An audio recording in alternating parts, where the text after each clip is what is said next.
All right, guys, today's lesson is on trading naked value with volume profile.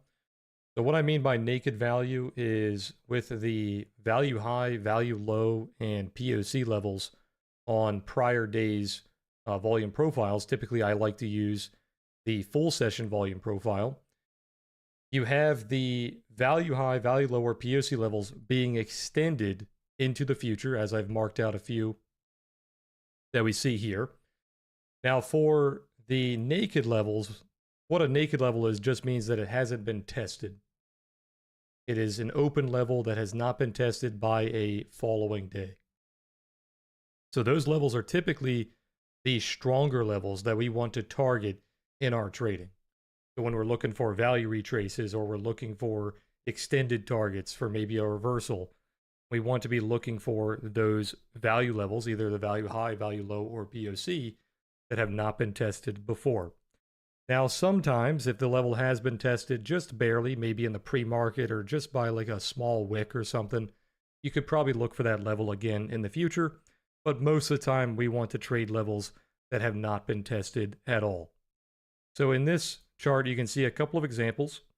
I marked out the value high of Monday here, and I extended it to the right, and we can see that during today's candle, we shot up and we retested a few value levels here. We retested the prior day's value low, we retested the prior day's value high, and then you just go on to the following days or the prior days. We had the value high right here, extended that one out, it got tested. Now here's an example of one that we would not extend out because this one has been tested. So if we take this day's value high, it has been tested right there. If we take the day's value low, it has also been tested.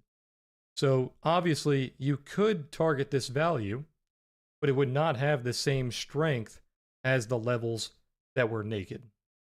The naked levels are typically the stronger levels. Now today's kind of a bad example because today was CPI, so the momentum is extremely strong. But on normal days, typically the naked levels will be stronger. Now, in this example on the daily, they left open a lot of naked levels to the downside. As they were pushing up, they did not test the value lows. They did not test the daily lows pretty much the entire way up. When the market leaves open a ton of naked levels in one direction, you start to see moves like this, where it starts to crash down and repair those levels.